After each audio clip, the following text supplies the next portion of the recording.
Nossa parceira, colaboradora aqui do Morning Show, terapeuta sexual, Paula Napolitano, já está entre nós. Muito bom dia, Paulinha. Bom dia, Deixa eu ótimo 2017 para todos. Para você também. Deixa eu te apresentar para o Augusto, nosso novo integrante aqui da bancada. Prazer. Augusto, prazer qualquer meu. dúvida É com ela. Pode perguntar que ela responde pra gente. Olha, a Paulinha tá aqui para tratar de um assunto polêmico, como eu já falei no começo dessa edição do programa.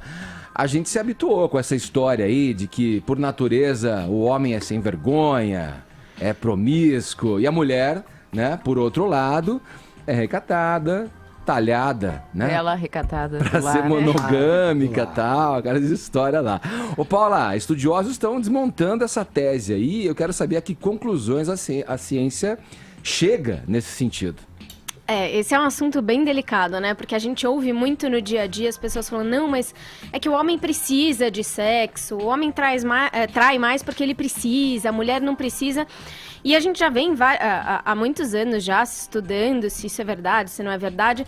E saiu uma pesquisa, né, no final agora de janeiro, de uma bióloga, inclusive, americana, né, chamada Zuleima, onde ela estuda biologia, ela é professora de biologia numa universidade lá de Massachusetts. E aí ela trouxe algumas pesquisas dizendo que aquilo que a gente acredita da biologia feminina e masculina não é exatamente o que a gente veio pesquisando. Então ela traz a concepção de que as pesquisas da biologia mostram que tanto homens quanto mulheres têm essa abertura sexual. Olha, aí. Nosso álibi aí, Augustão, é que vem de uma mulher essa conclusão.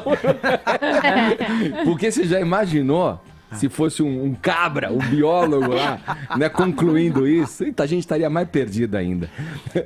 Eu queria fazer uma pergunta, Paula. Como é que se explica, Paula, diante dessas teorias, o comportamento submisso da mulher muçulmana? A força da religião é tão maior que a força dos instintos, no caso, da natureza? Boa. Acho que é da cultura aí, Ótimo. né? Que você tá colocando, Porque acho que entra justamente essa questão. A cultura, a religião, o histórico, ela influencia diretamente o que a gente é. Porque a gente nasce já embutido nessa religião, nessa cultura, desde que nasce. Então, o comportamento, por exemplo, dos pais com a criança ainda na barriga, já começa a ser diferente com a menina e com o menino. O tom de voz usado já é mais delicado, já é mais passivo, já é mais doce, enquanto o tom de voz usado com o bebê ainda dentro da barriga já é um tom de voz mais agressivo. Então a gente já nasce inserido nessa cultura e nessa religião e nessa história sem mesmo a gente querer. E a gente sabe que a cultura, história e a religião influenciam, inclusive às vezes na própria biologia. Né?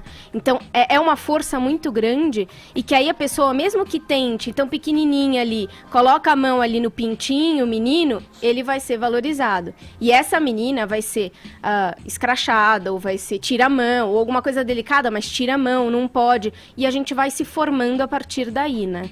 Ou seja, aquela biologização de tudo que se fez por muito tempo, cada vez mais se provando que não é bem assim. Exatamente. Né? É cada vez mais um conjunto de coisas e são seres humanos, independentemente. Exatamente. Ou seja, são homem, mulher, são seres humanos e aí cada um vai se desenvolvendo de um jeito. Que sabe, talvez né? a coisa seja muito mais complexa do que a gente imaginava quando a gente traz uma certa simplificação de vamos naturalizar e é assim que funciona. Só né? aproveitando a carona, vou passar pra Paulinha, mas isso que a Ellen tá dizendo e essa teoria toda acaba meio que dando uma desmontada aí na teoria de Darwin. Inclusive porque ela é bióloga, né? né? A questão do macho, né? A fêmea e tal, né? E isso vem mostrando, segundo esses estudos aí, uma mudança nesse paradigma aí, não é?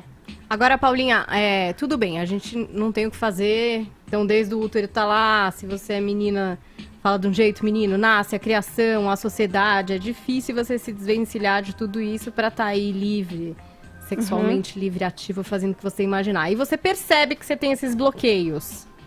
Na terapia, em terapia, assim, dá pra mudar isso ou é uma coisa que realmente fica muito interiorizada e a pessoa acaba até aprisionada? Legal, boa. No consultório eu vejo várias mulheres, por exemplo, que têm vaginismo, a dor na hora da relação sexual, não conseguem nem ter penetração, né, passam por processos que estão baseados muito nessa repressão que tiveram nessa coisa. Dá pra gente ir desconstruindo aos poucos isso, mas tem coisa que é muito intrínseca, né? Mas a gente pode ir suavizando, né? Tem coisas que interferem de uma tal maneira em que eu entendo que o sexo, ele é proibido, ele é errado, ele é sujo, e que eu não tenho permissão pra me entregar, por exemplo, porque a mulher não pode ter prazer ou qualquer coisa do gênero. Então, essas questões dá pra gente ir diminuindo, desmistificando vários desses mitos e preconceitos, e mostrando que a partir do momento que ela consegue se colocar, que ela consegue, com exercícios de massagem, às vezes com o parceiro dela, que ela consegue se entregar e ver que tá tudo bem, que não aconteceu alguns problemas, a gente consegue ir criando novas conexões cerebrais, entendendo que sexo e prazer podem andar juntos também. Agora, Paula, quando você vem aqui numa rádio com grande audiência, fala de um estudo que está dizendo, olha, peraí, não é bem assim, né? Essa coisa de que mulher é bela recatada e que o homem é o macho que é o caçador, não é bem assim, a biologia tá revendo isso.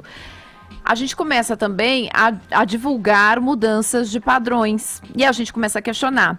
E aí, eu, Paulinha, né, e uma série de pessoas que talvez estejam lá numa classe média, de ensino superior, talvez já conversasse sobre isso com suas amigas, né? E talvez já não, por exemplo, talvez não seja mais um questionamento. Ai, dou na primeira vez, não dou na primeira vez. Talvez isso não seja mais um problema. Quer dizer, ninguém não se pergunte mais isso. Mas em outras esferas, isso ainda seja um problema e um questionamento. O que eu quero te perguntar é o seguinte, quando a gente vê esse tipo de estudo, o que começa efetivamente a mudar? Quer dizer, começa efetivamente a mudar um padrão cultural? A gente está começando a falar, por exemplo, de homens que começam a se questionar sobre seu papel, quer dizer, será que eu ainda sou o macho caçador?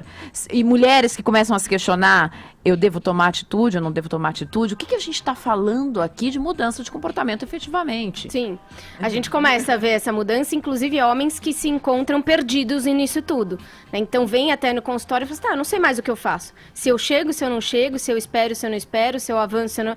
Eu não sei mais o que fazer, eu não sei mais o que né, eu posso, eu não posso, e nem às vezes o que eu sinto, porque vem uma mulher que vem direto pra mim, eu não sei o que... Então, tá trazendo ali muitas reflexões e muitas confusões num primeiro momento, porque é tudo muito novo.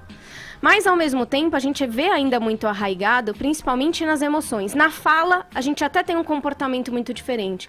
Então, eu ainda tenho muita paciente no consultório que fala, eu não vou dar na primeira vez. Não posso. Isso é errado. Eu ainda tenho muita paciente. E de nível econômico super bom que tem esse questionamento. Que ainda e às pesa vezes isso, não né? tem esse questionamento, mas se faz na primeira vez e o cara não liga, foi por isso.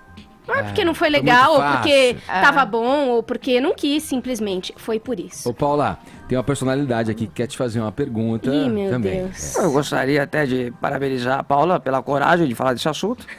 Muito obrigada. Tem muitas pacientes que vão ao seu consultório que falam realmente, que relatam que não querem mais ser belas recatadas de do lar? Tem algumas que estão percebendo. Não dê nomes, por favor, é só em geral. Puxa, ainda bem que você me avisou, que eu ia já soltar, que tá na ponta da A língua. fulaninha.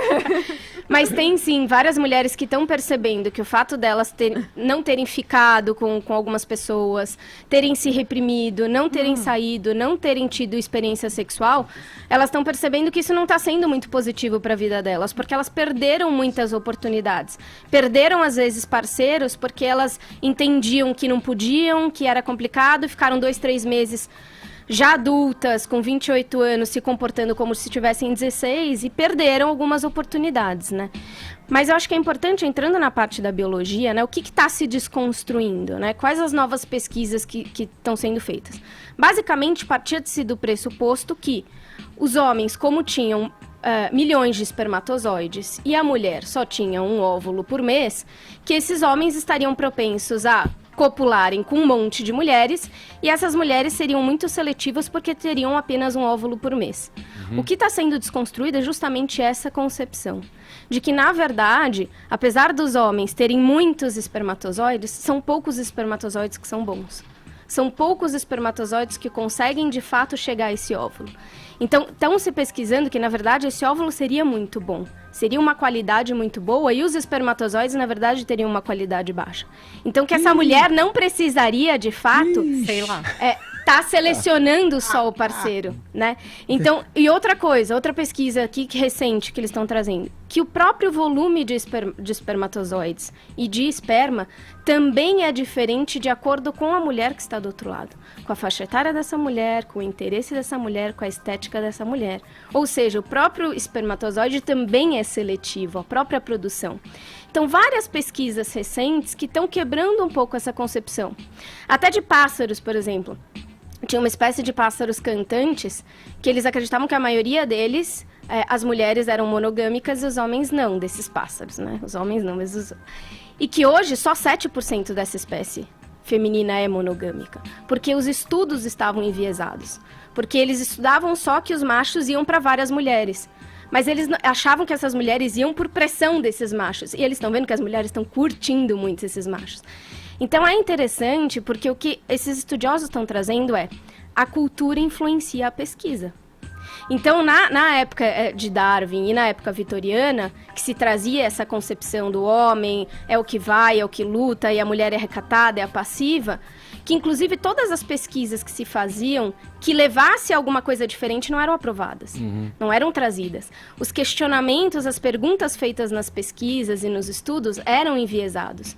Então a gente está começando a ter uma outra concepção aí das pesquisas da cultura influenciando a biologia, né? Interessante. Você vê que no mundo animal, você citou o caso das aves, aí eu fiquei pensando, ainda resta a esperança da monogamia. Você vê que a ararinha azul segue com a parceira ali, aquele casal, até o fim, né? Meio a Jorge Amado e Zélia Gattai, assim, né? Então, Eu gosto da ararinha azul. Ela a ararinha azul, você vê, eles são fiéis até o fim da vida.